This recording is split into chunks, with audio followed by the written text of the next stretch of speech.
I'm so tired of people saying that it's just a movie, it's just a comic book, it's just a TV show. Whatever. No, it's not. Stories are the building blocks of our culture, of ourselves, even of our own psychology. We are a product of the stories we tell ourselves about our own past and the experiences on a daily basis, but also the stories that we choose to spend time with. What types of values or feelings or whatever are they promoting? What types that we like to spend our time around? They're going to shape us. They're going to shape our personality and character, and they're going to shape our perception of the world and the acts and behaviors that we put out into the world. And people don't understand that. They go, it's just a movie. It's just this. I can like and promote whatever I want. Well, of course you can, but you should pay attention to the responsibility that you have. Consume stories responsibly. As a member of society, as a human being, responsibility to yourself. Consider the consequences. You need some balance. You need some certain criteria that is going to make sure you're promoting the right kind of works, or at least have thought through the type of work that this or that story is going to do in our culture, and then make your own decision whether or not that's something you want to support. Consume stories responsibly. Consider the consequences. Consume stories responsibly.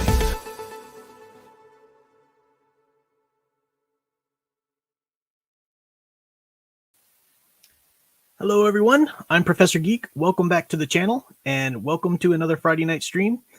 Didn't know if this was going to happen tonight. Had some thunderstorms rolling through our area, and the power actually went out. It's still out because Dominion power sucks in every conceivable way. But generator works great, and internet's still up. That's a good thing. But that's why the lighting's maybe a little bit different. I'm not quite as, well lit as usual, because the generator, it's a bit of a pull, on it, and I don't want to light up too many things around here, so we'll see how this goes. But welcome to everyone. It's going to be interesting tonight. I'll welcome everyone in here, and then we'll figure it out and talk about it and stuff, where we're going and how things are going to roll on. I think I camera a little bit. I was doing faculty meetings this morning via Zoom, and Zoom for some reason does the framing differently or something. I don't know. The camera stuff is different than it is on YouTube. So let us see here. I do believe my dear sweet sound engraver was not only the first comment, but the first thumbs up. So welcome to you, my dear. So you got Melissa Harris and Sons, aka Melissa Harris and Son. No, I'm sorry, Melissa Harris and Jake, aka Melissa Harris and Sons 3.0. Welcome to you. Book Boy, welcome. Daniel, Puss in Boots, Santa Claus, Leyenda 61, welcome. Spidey Rules, good to see you. Haven't seen you in a little bit. Nathaniel's a Lowe's Ball, AL, welcome. And many more folks watching, obviously. Tom Spiegel, good to see you. Channel member there. Autobot Megatron, Captain Red, welcome to you all. Spidey Rule said, I didn't know the Dominion had an electric company. Does Starfleet know? Well, Virginia is the old Dominion, right? That's one of the names of it, from the early history of the colony, even. But yeah, so we're going to talk about Tim Drake tonight. I don't know how long we'll go. Definitely won't go over an hour, as I usually don't on these Friday night streams. But we'll see how much I have to say about this, and then if anything else happens or comes about. This is really hard for me. This really is a hard topic for me because, well, you guys know who were there Tuesday night when I was doing the makeup live stream from the last Friday I missed, and that's when I learned from your comments that they had swapped Tim Drake out for a bisexual man now, meaning they suddenly are pretending that Tim Drake's always been bisexual. He hasn't ever even remotely been. This is virtue signaling. This is typical par for the course, modern day comics. But see, I just don't follow DC. They're not worth following. They're not worth buying. Let me reiterate some of the things I said last time. The reason I just heard about it in the chat was because, folks, if you're following what's going on in DC and Marvel Comics, then you're just feeding the fire. You're feeding the flame. Nothing good will ever come. Please get this through your heads. Please get this through your heads. Some very sweet little naive people are still going around saying, what would it take to save it? I mean, how can we save it? How can we save? Look, I get it. I love comics, and I would like nothing more than to be able to go and actually subscribe to comics again and go to that shop every week and get. I would like nothing more for that wonderful thing that we had to be preserved. It won't. It'll never come back, folks. It will. Now, I'm not saying never, never. What I mean by that is that this current garbage dumpster fire that it is right now is never going to fix itself. It will have to die. The big two will have to die. The practice of having little comic shops, the existence of comic shops, they'll have to go out the window before this can ever cycle back through. And it's just because of that cancer, the cancer of woke agendaism that's in our SJWism, ideology, whatever you want to call it, that's in our entertainment industry is too deeply ingrained.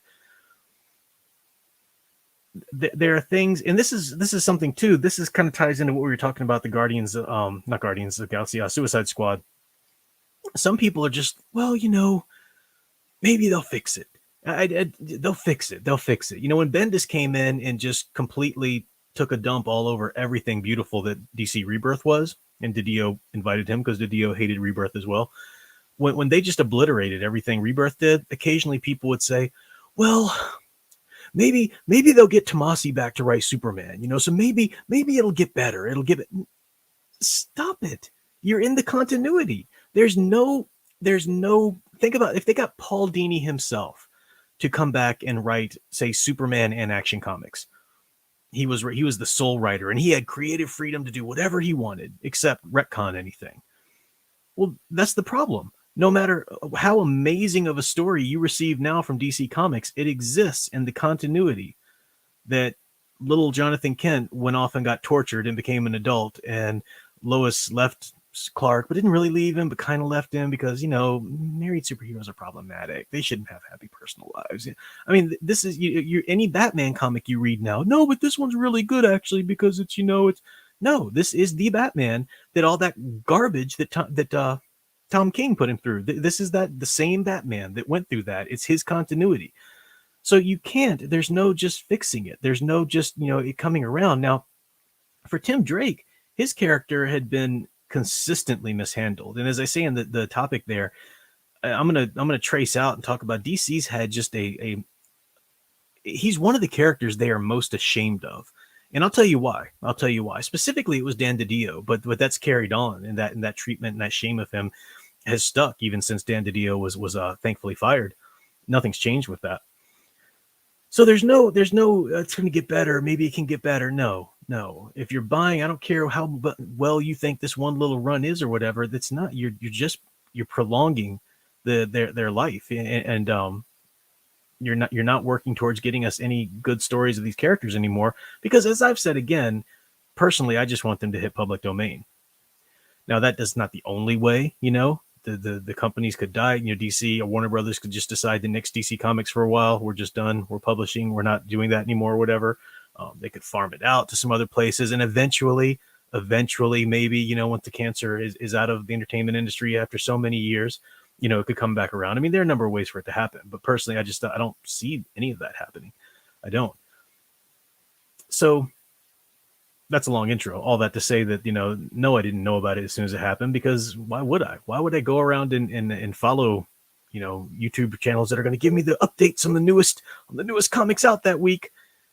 That's silly. It's not even a novel thing anymore. Like I was saying too, to guys, you'll never believe what Marvel did this week to their hero. Well, duh. I'll believe it in a heartbeat, because this is par for the course. It's not news anymore. It's not news. I think people are kind of addicted and should, it's a problem now. I think when they're just addicted to these exposés of what horrible thing Marvel or DC did next. Stop paying them attention. That means stop paying the YouTube channels that go out every week and buy the issues so they can review them for you. Stop giving them attention too. Stop it. That's the only way to hasten the death of this horrible, horrible thing. So what do I mean when I say that Tim Drake is a character? He's not the only character, but he's one of the characters that DC has just forever been ashamed of. Absolutely. I have here, this is the first appearance of Tim Drake. This is a collection, but it's an old collection when it came out, the Lonely Place of Dying. And this is after Jason Todd passed away, obviously. Was killed by the Joker, tragically. And Batman, obviously people know that the fans were able to vote should Jason Todd die or survive. And you have this contingent of people. They're the same people today that are trying to argue that Batman should kill. Batman needs to kill. It makes sense for Batman to kill. These chuckleheads right here who are completely clueless, who aren't Batman fans at all. They're anti-hero fans, and they just think it'd be cool to make Batman an anti-hero. Those same people were the ones saying, oh, Robin's so stupid. Batman doesn't need a Robin. Batman's way cooler without a Robin. He's a loner. He's dark. He shouldn't have a Robin hanging around with him. That's cheesy. That's kid stuff. No, he needs to be on his own and brooding, and that sentiment prevailed. After Jason Todd was killed by the Joker, that's what Batman became. Batman really was darker. He was on that path. Now, he wasn't killing or anything like that yet. It took him a long way to get to that garbage they put him through now. But he was on that path. He was a darker Batman. That little contingent had won for a while there, and it didn't settle with people. People didn't like it. In general, the average readership. I don't know. I don't have the numbers about the actual ratings, what happened or whatever. But I know that in general, people were uneasy with this darker Batman. Do see a super chat from my dear Sound Engraver. $5. Thank you very much. Said it's going to take a great deal of discipline to stop giving this new content attention. It's draining. We need to actively seek other things. I know. But people, just can't do it. Can't. Come on. Got to go see what my favorite YouTuber said about it. I mean, they're it's an addiction. It's an addiction. Welcome, Stephen Cruz, too. Says DC needs to get the wow, I'm not going to read that. but par for the course, Stephen Cruz. Par for the course. Wow. So Batman is in this place now. Jason Todd has been killed and Batman's gone far too dark. This whole run was about that problem, the problem of a darker Batman. Tim Drake shows up as this little boy. He's I forget the exact age here. Early teens at the earliest. He might have even been like 11 or 12 at this point. I forget exactly. He looks pretty young here. But Dick Grayson, of course, the first Robin, he's gone on to be Nightwing. Well, he'd had sort of a problematic relationship with Batman for a while there, growing up, growing pains, striking out, trying to be his own man. Nothing like that stupid garbage Titans show tries to pretend that happened, but no. He wasn't hanging out with Batman. Nightwing wasn't exactly doing missions with Batman at that point. But here you've got Tim Drake there, and I don't know, it's an old comic, it's an old graphic novel, so it's kind of a grainy old paper, which I dearly love.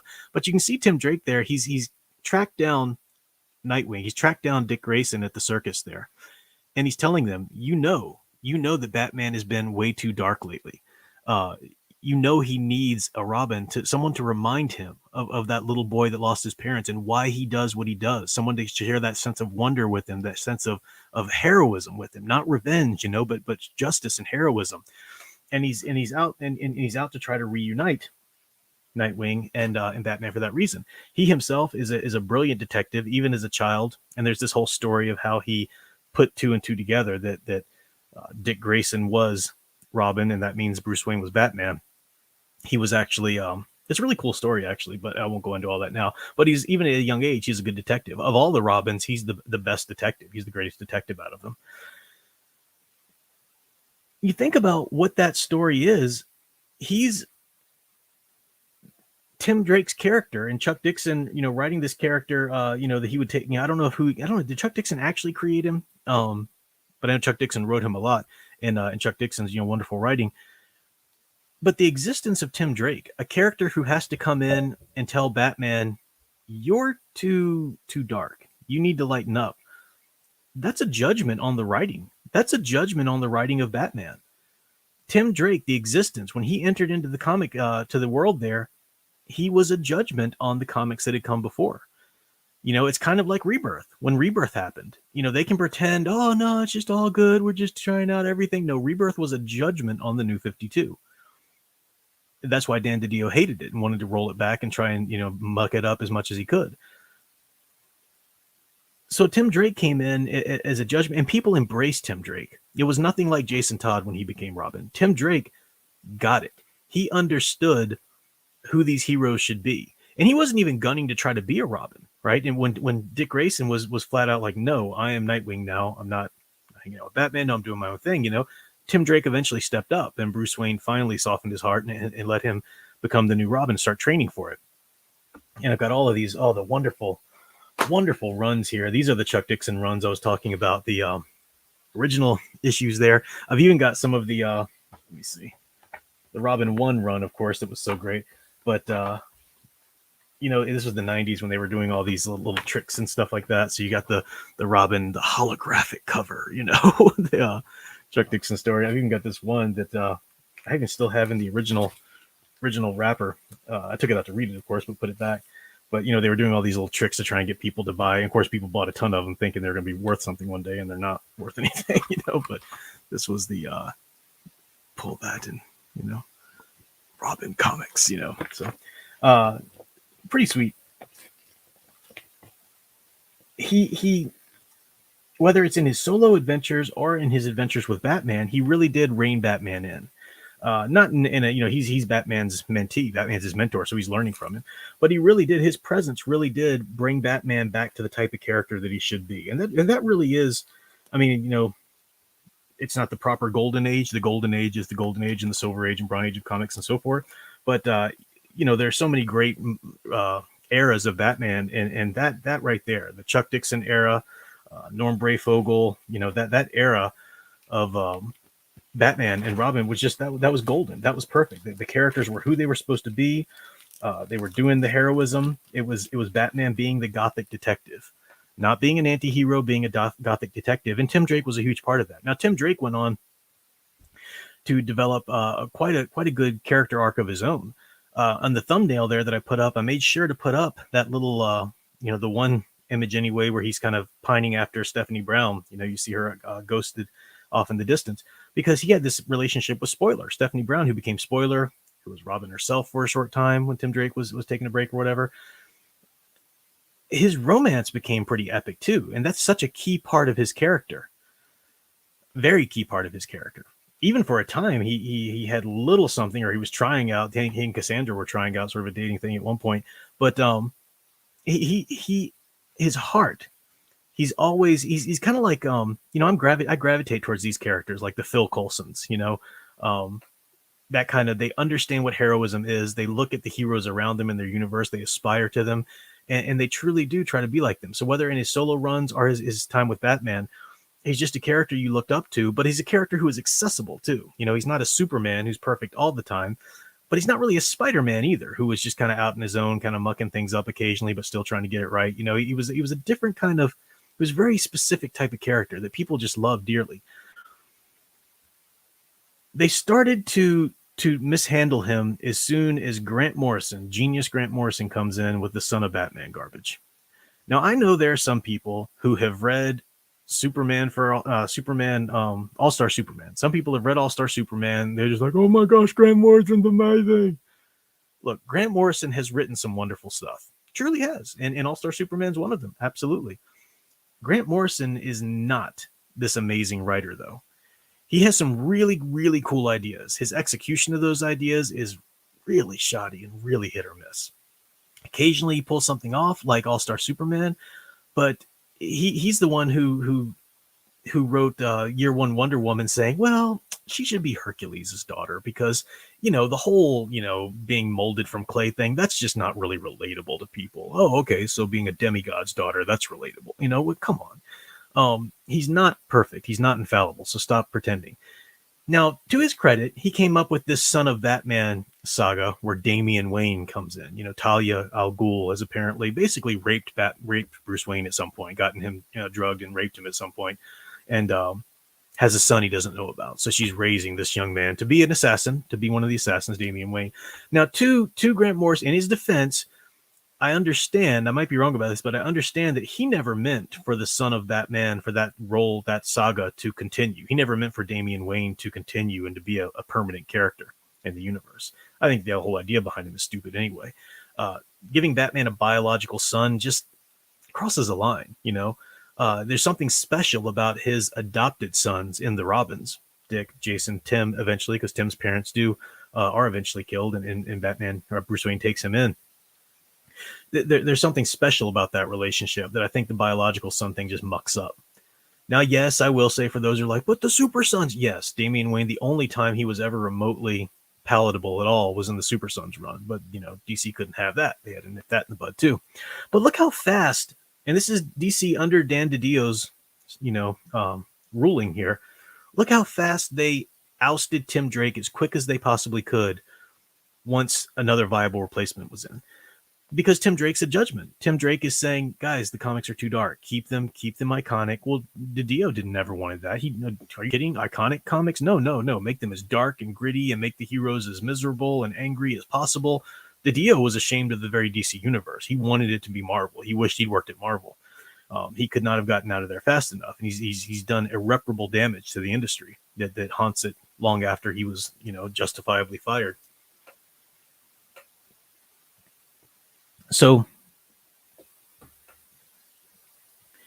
as soon as Batman's son comes around, a lot of things happen, but Damian Wayne is pretty much trying to step in and replace Tim Drake. You can feel it. You can feel it in the first story of Damian Wayne anyway. It doesn't happen right away. There's the whole death of Batman thing, and eventually they kind of we're just going to kind of push Tim Drake over. He's going to be the Red Robin. The Red Robin. Yeah, that's what he's going to be. And that was this name that was created by Alex Ross and Jim Krueger in their Kingdom Come thing, which is stupid. That was stupid.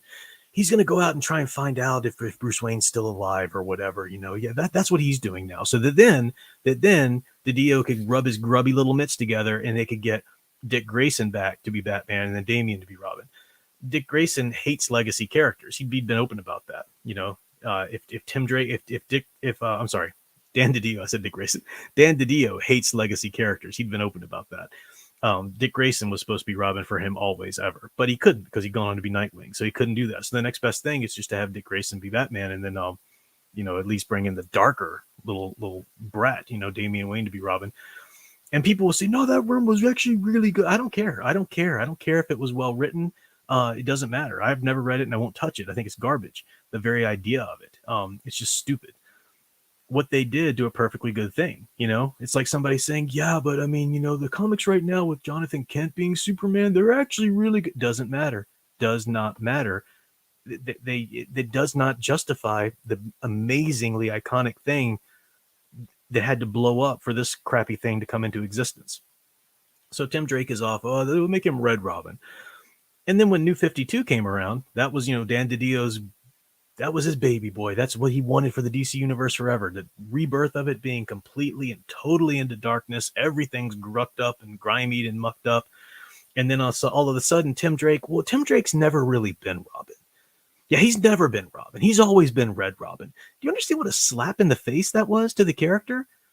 That was just an incredible, and they gave him this stupid, like, Vegas showgirl suit. It was just ridiculous with the feathers, and it didn't make sense. That's one of the problems with the New 52, trying to smush all the Robin characters in there. It's like, Batman would have to be like 70 at this point to have actually trained all of them, in the time that, and had the relationships that you guys are saying he had with them. No, this is ridiculous.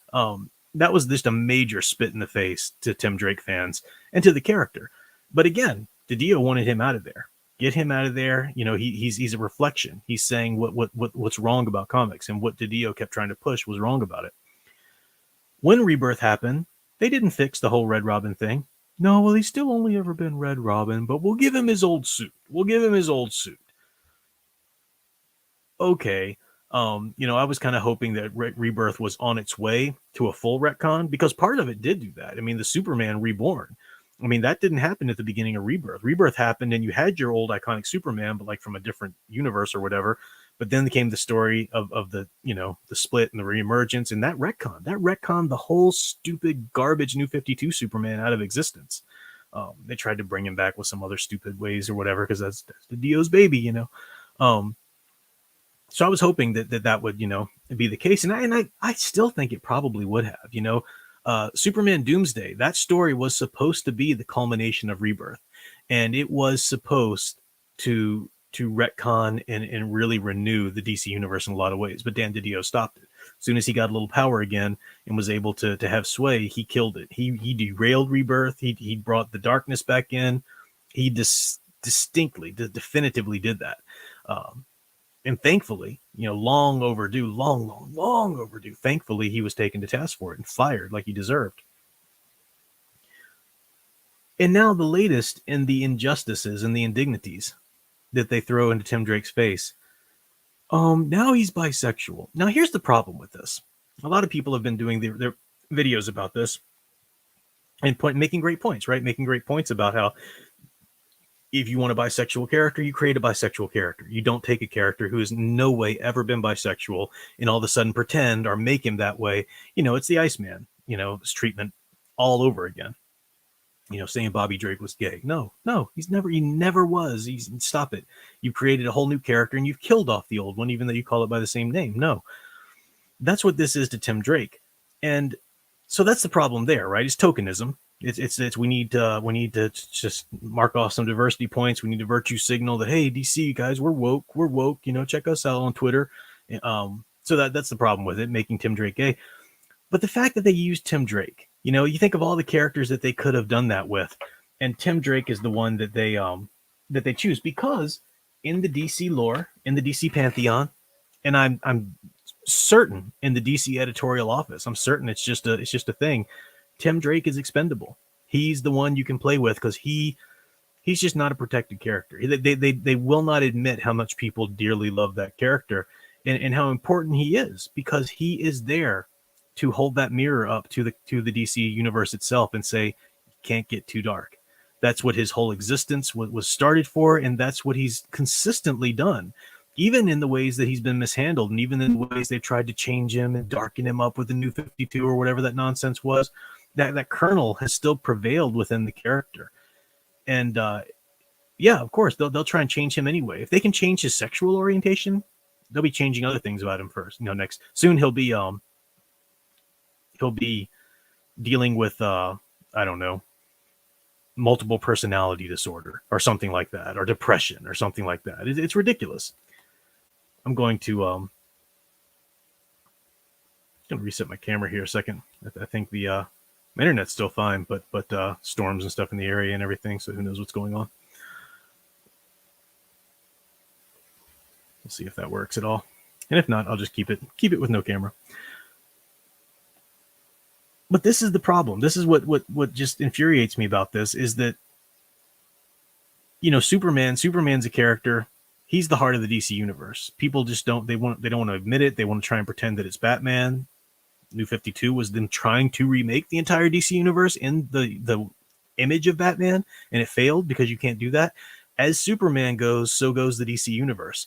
Superman is the heart in every way, because Superman is the cornerstone. He's the one that the DC, that hopeful, iconic universe is built on. And so when they muddied him up and tried to make him, hip and blah, just gross for the New 52, so the whole universe suffered for it. Tim Drake's not a Superman. He's not the cornerstone like that. But as I said, he's that mirror. He's that reflecting. He's another character that, in another world, without all of the nonsense going on in the entertainment industry, if there was ever a character that could be used to kind of help shape the DC universe, it would have been him. In fact, in Rebirth, remember, in the whole, I didn't like the whole Mr. Oz kind of storyline anyway, but they stole Tim Drake, right? He was really going well in the Rebirth comics there, but they stole him out because he was too hopeful. It was Dr. Manhattan, I think, that did it, or had Mr. Oz do it, who was Jor-El, which was some stupid storyline anyway. The stories themselves admit this. When they abducted Tim Drake and brought him out of the he was supposed to have died or sacrificed himself, in the Rebirth Detective Comics, but they'd actually been stolen at the last moment and put in this prison. That's the stories themselves admit it. He's a hopeful character. He's a character that is part of the fabric of the DC universe, corrective fabric, of the DC universe that helps it be what it should be. It's I said in the live stream the other night that it really did infuriate me. Like, I still feel it. It's just infuriating that they would do this. At the same time, though, I mean,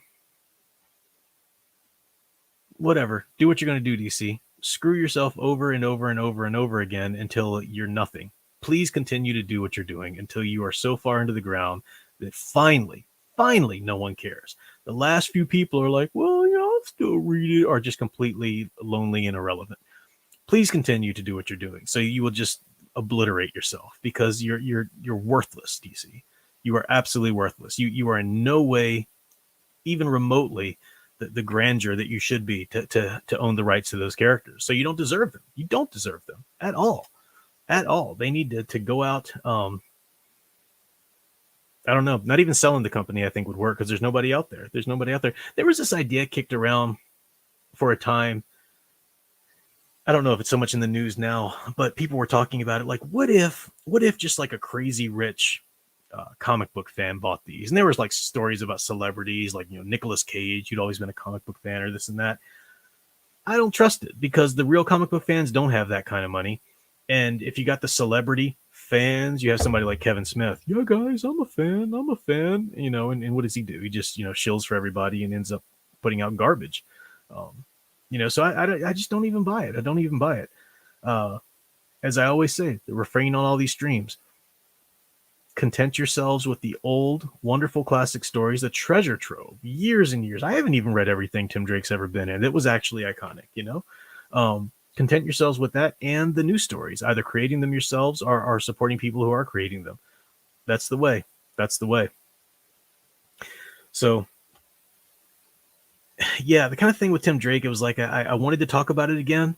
And, in a perfect world, when I have these topics for Friday night, I'll kind of think it through, structure it out, and I'll kind of have a talk around. But I couldn't even do that with Tim Drake. It was like he was my favorite. I mean, I got into heroes. I got into comic books. I was always a Superman fan growing up, right? The Christopher Reeve movies, the DC Super Friends, and all of that. But what really brought me to reading comic books was Batman. That 1989 Batmania really got me into comic books at that point. And Batman was that. But then that was right around the same time that Tim Drake, it happened or was happening. And that really, he's a character that I was there for when he came into the comics, and I kind of grew up with, and so he really means a lot to me. And I couldn't even plan it. I couldn't even really take notes and plan this whole structured talk out. I just wanted to talk it out and process it as I did. So hopefully that kind of made sense. Let me check out what's going on in the chat a little bit. I know people have been tagging me, but I'm on a roll. I wanted to get through my thoughts there. Stephen Cruz, yeah, Tim Drake went from Robin to the mascot of a restaurant chain. Yeah, the whole idea of Red Robin, that's just the stupidest thing anyway. I don't even know where that came from in the Kingdom Come comics, because the idea there was that Dick Grayson was he wanted to join Superman's heroes returning, and Batman didn't, so he calls himself Red Robin instead of Robin, I guess, just to like further differentiate himself from Batman and Robin, or something. I don't know. It's a dumb name. It really is a dumb. I'm the Red Robin. It's a dumb name. It was a dumb name in Kingdom Come. It's a dumb name now, and they keep trying to push it on Tim Drake. So yeah, that's stupid. Spidey Rules says he didn't just ruin DC. Dan DiDio also ticked off lots of fans of Transformers Beast Wars when he made stupid decisions with its supposed sequel Beast Machine. I heard about that. I heard that he was doing Transformers stuff way before that. Yeah, I don't follow. I'm not a big Transformers guy, so I didn't follow that. But yeah, I had heard that. Yeah. Leia Plus Size, welcome to you. She says the very reason you explain about Drake is why they want him gone. Exactly. He warns the hero not to get too dark, and the woke crowd want them dark. Yep. Yeah, there's two forces that are against us, and they work in tandem. They really do. There's the woke crowd that wants all of the representation, wants the ideologies pushed at every level, and that kills story, that kills these fictional universes. And then there's the crowd that just can't accept anything happy or iconic, and they just want everything dark. These are the nihilists, and they're not necessarily the same. Nihilists don't always cross paths with the woke, but despite that, their agendas are one in the same. They do work right in tandem with each other. I mean, the nihilists are the same ones who'd be going giddy over that garbage "I'm not Starfire," crap comic. So yeah, it's a lot of enemies to these true iconic heroes. Tom Spiegel says, makes you wonder just how buoyant and positive a comic about Superman and Tim Drake could be with the right writer. I have a couple of their team-up comics, and they're so good. I did a review of one, actually, for my Halloween reviews a few years ago, in which Tim Drake and Superman take on Dracula, basically. It is flipping phenomenal. What a great team-up. They really were a wonderful team-up when they would team up. I like Dick Grayson and Superman as well, but Tim Drake and Superman, that was special. That was really great. Glad you reminded me of that. Bookboy says we should build new things from the ashes of the old. We cannot keep fueling the spreading wildfire, and thus we cannot expect anything to blossom from the ashes. It's only fed. Well, yeah, but I mean, if we support what's good about it and don't buy the bad stuff, then maybe then they'll see what we are buying, and then yeah, that works. How many seasons is Batgirl now? Tell me about that again another time. Yeah, that doesn't work. So I agree with you. Yeah. Stephen Cruz says, I remember the good old days, and the worst thing that the Warner Brothers DC put out was 1997's Batman and Robin. Boy, I'd take that over all this nonsense any day. Oh, I know. Oh man. Yeah. I would watch Batman and Robin any day of the week, rather than consume some of this garbage. Leah Plus says, wait, Drake and Superman fight Dracula? Wow, I have to read that. Yeah, it's great. It's let me see quickly if I could find it. The comic's back here somewhere, but I don't know exactly where it is. Let me see. I did the video review of it. Yep, there it is. It was number 1, 30 Days of Halloween, number 1. Was that the Halloween episode, or was it I can't remember. Let me share it here. I'll get the link. So this is years ago. This was in 2017, when, like an idiot, I thought, I'll put out a video review a day, every day of October for Halloween. that was a lot of work. But I'll put the link in the chat here. Here's the review I did. It was a two-part series. Yeah, there's the link in the chat, so you can go check out my review of it. It was so good. And you can see the comics, the covers there and everything. You can look them up. But yeah, that was something. Horizon Talker said, lots of enemies of our heroes. I suppose that's when they thrive most. Take the torch from them and carry on. Yeah, I mean, we need to carry on. Like I said, the problem is you've got people who come in and want to scavenge like vultures on your desire for better stories. So, and part of that's the audience's fault too. You can't get enough of it. And I'm talking about a lot of these YouTube channels out there. Like, oh my gosh, guys, can you believe what they did this time? And those channels actually don't want DC or Marvel or Disney or Warner Brothers to make good stories, because if they did make good stories, those channels wouldn't make the money being able to gripe about it on their channel, on their videos. They actually don't want, if that's their primary income, then they actually don't want anything to change. They're riding that wave of disgust, and your disgust. And you can feel like, yeah, I'm so mad. It makes me feel good to hear people say dark things or bad things and critical things about that. But you're just feeding that problem too by going back to those videos, who will go back and buy the comics again, who will review it and just keep the whole system going. So, yeah, we do need to carry the torch. We do need to keep going. But the problem is, there are a lot of people trying to distract us along the way. MC Ofke for $5. Thank you very much, sir. Said, just think, if we could crowdfund the money to buy the comics industry and return it to solvency and greatness, wouldn't that be great? One can dream. Well, yeah, I mean, that's when I say that, imagine if these things hit public domain, you then could write and sell your own Batman comic, your own Superman comic, your own whatever. You could do that, without even being a major company or whatever. You could do that. And if I think that, it would only be a matter of time, because look at the old pulp heroes who are in the public domain now. They were never iconic in the social consciousness enough to rise up in any one kind of form. But there are a lot of companies, smaller publishing companies and whatnot, that are making pretty good bank on these older pulp heroes that a lot of people just hadn't heard about or whatever, because they're treating them properly, in that old pulp treatment that they should have had and stuff. So that's a good way of doing it. Leia Plus Size says, thanks, Professor. I know of Steve Rogers fighting Dracula, but not this one. I've never read anything about Steve Rogers fighting Dracula. I have to look that up. That's pretty sweet. That's a pretty sweet concept. Yeah, I'd like that. My awesome son said, you're so right about public domain. With DC continuing to sodomize these characters, they just need to crash and burn. They do.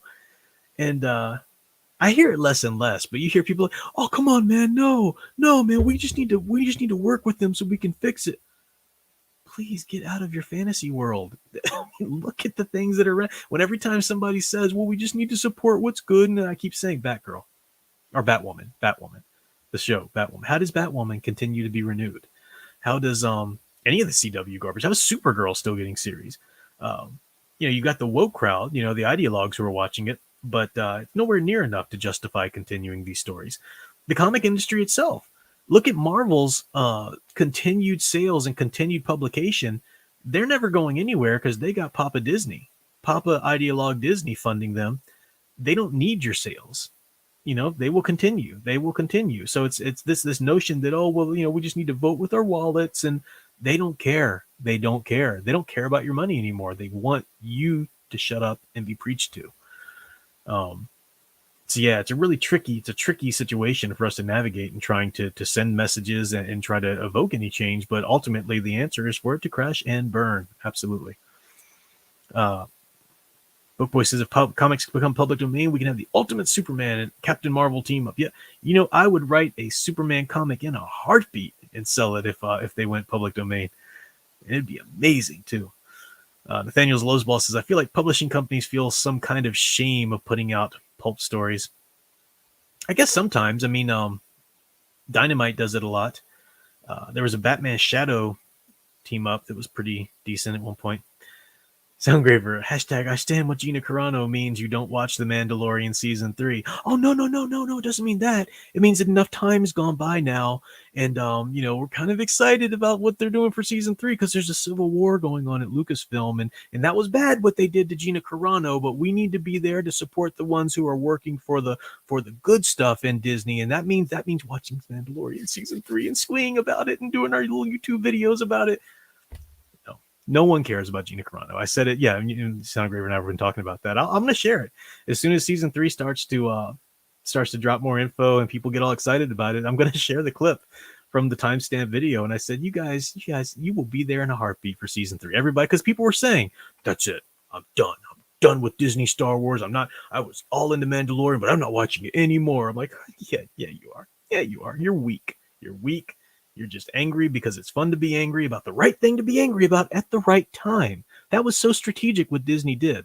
Firing her at that moment when Season 3 was light years away, they knew exactly what they were doing.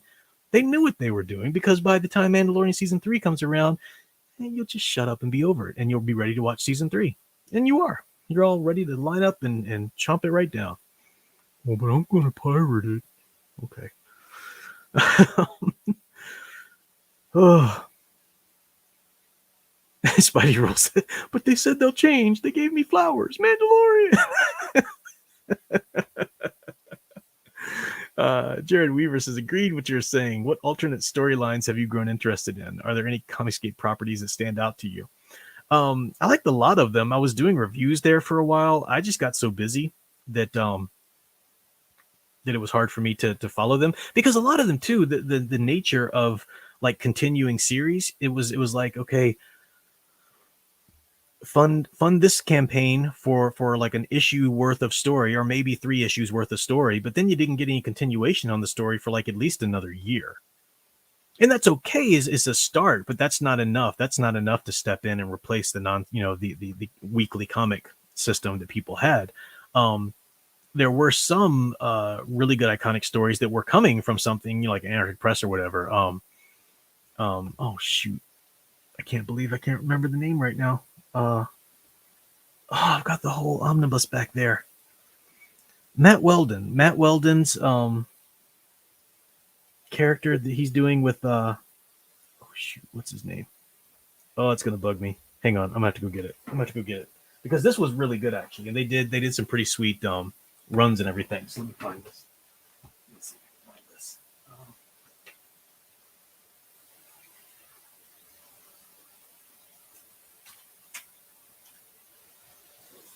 Yep, here we go.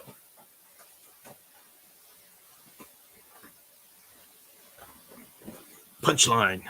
I'm sure you guys have already said it in the chat now. Bill Williams and Matt Weldon. This was really good, really super iconic too. Really liked it. I'd done some reviews back in the day of it. And yeah, I got the graphic novel of the run, and I think there's another volume too that I have. I think, but Sweet Sun and everything like that. That's a good one. So I recommend checking that out. That came from Antarctic Comics. Well, they released it themselves on campaign, I think, and then it was re-released in issue to issue form on Antarctic Comics, I believe. But that's one good one. Hey, I love Cyberfrog. Cyberfrog's amazing. All that I'm behind on it because again, it's just like when you got to wait a year for the next one. And then it's not like buying a comic book issue. You got to go drop like $70 or something to get the nice, package of the next story or whatever. So it's easy to miss and get behind. But those stories are there, and he can release those issue to issue whenever he wants and stuff like that. But that was a great one. I enjoyed that too. So yeah, they're out there definitely. Let's see, where was I? Horizon Talker, Common America, Punchline, Soulfinder. Soulfinder was great too. Yeah, Soulfinder.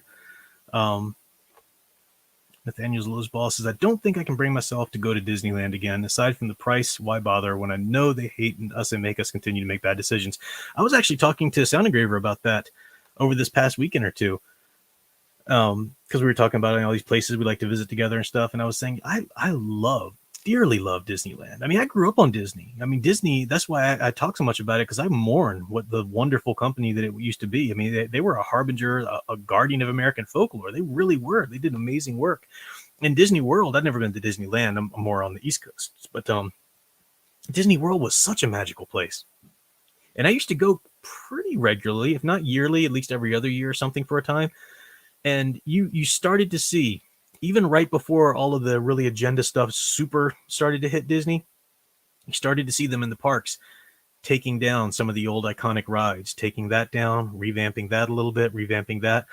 Why would I even bother going to Disney World when I'm not going to hear the iconic ladies and gentlemen, boys and girls, thems, theys, its, and whos? I mean, what are they going to say? It's so stupid. I don't want no support to go to them. I would throw up going into Disney World now, not because it's so horrible, but because the remnants of the beauty are still there, and they're just dumped on. It's garbage. I'd rather go to any of the more generic theme parks around than a Disney World now. Absolutely, yeah.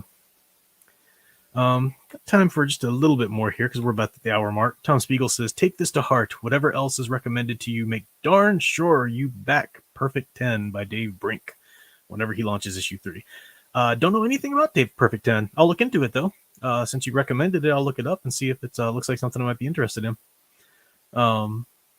Stephen Cruz says, we know that you're serious for this vid because you're wearing pants. I'm not wearing my usual plaid pants. These are my black pajama bottom pants. Yeah, forgot that I Sound Engraver doesn't like me getting up without those jeans on.